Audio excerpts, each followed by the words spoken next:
ሰላም ናይ ቻናለይ ተኸታተልቲ ከመይ ትኾኑ?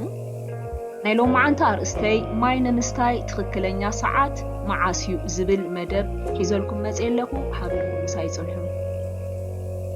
ካብ ሰውነትና ክፍሊ እቲ 70% ብማይ ዝተተሓዘ እዩ። እዚ መጠን እዚ ምስ ዕድመ ጾታ ከምኡውን ንሰትዮ ናይ ማይ መጠን ይፈላለ። ስለዚ ኣብ ህፃናት ሰውነት ብዙሕ ናይ ማይ መጠን ኣሎ። ዕድሜና ብዝወሰኸ ቁፅሪ ናይ ማይ መጠን እናቐነሰ ይኸይድ።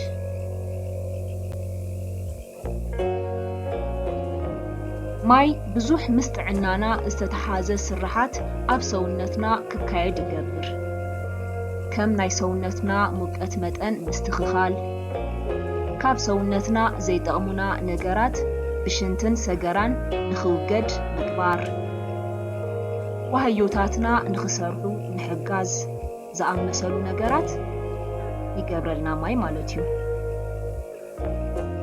ንሰትዮ ናይ ማይ መጠን ውሑድ እንተኾይኑ ከዓ ብሓፂር ግዜ ወይ ከዓ ነዊሕ ግዜ ክኽሰቱ ዝኽእሉ ከም ማይግሪን፣ ካንሰር፣ ደም በዝሒ፣ ኩላሊት ዝኣመሰሉ ሕማማት ክንጋለጽ ንኽእል። ስለዚ ማይ ምስታይ ንጥዕናና ወሳኒ እዩ። ቀፂልና ማይ ንምስታይ ወሰንቲ ሰዓታት ክንርኢ ኢና።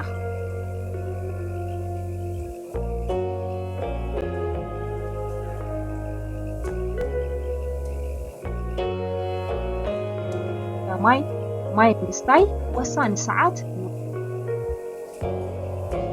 ንግሆ ኣብ ጥራሕ ከብድና ማይ ምስታይ ዘለዎ ናይ ጥዕና ጥቕሚ ክንርኢ ኢና።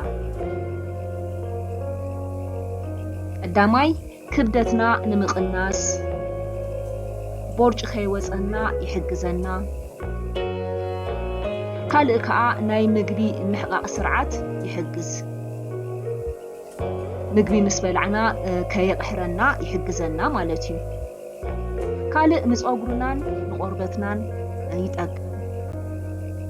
ካልእ ከዓ ንግሆ ማይ ምስታይ ዝጠቕመና ነገር ንኩላሊትና ንሕማም ናይ ምክልኻል ዓቕሚ ይጠቕመና። እዚኣቶም ንግሆ ማይ ካብ ምስታይ ንረኽቦም ጥቕምታት እዮም ማለት እዩ። ካልኣይ ማይ ንምስታይ ትክክለኛ ሰዓትን መዓስዩ ድሕሪ ኣካላዊ ልምምድ ምግባር።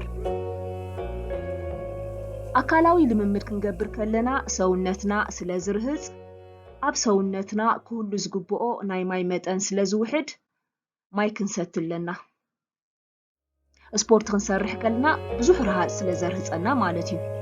ነቲ ብረሃፅ መልክዕ ዝወፀ ንምትካእ ድሕሪ ስፖርት ምስራሕና ማይ ክንሰቲ ኣለና።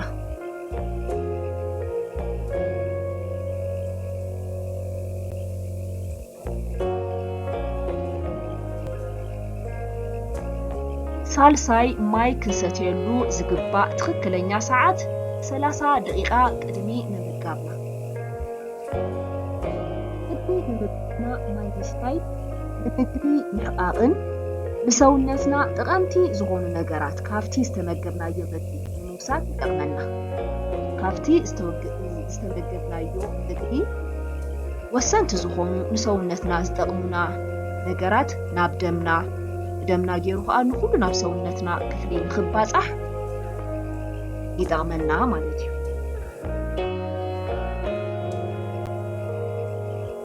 ራብዓይ ቅድሚ ነብስና ምሕፃብና። ቅድሚ ነብስና ምሕፃብና ማይ ንሰትየሉ ምኽንያት ናይ ደምና ድፊኢት ወይ ኮላይ ብለድ ፕሬሸር ንምስትኽኻል ይጠቕመና።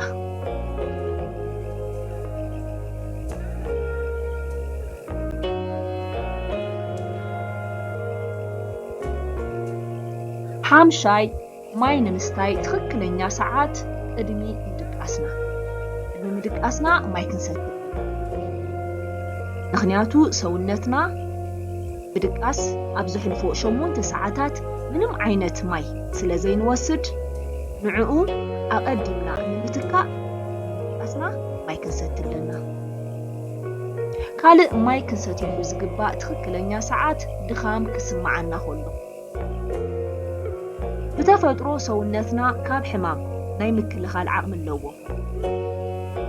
نزع عقمزي نمبرتع نمحرقاس نخام كسمعنا خلو ماي كنستلنا مالتيو سلازي زخبركم ناي چانالي تخاتاتلتي إذا ما قدمنا زرعنا يوم كاب حدا سقع شبشته زلو ماي كنستي اللوم زقبعنا تخكلنيا ساعتات يوم نتعنا ناون عابي أستواتون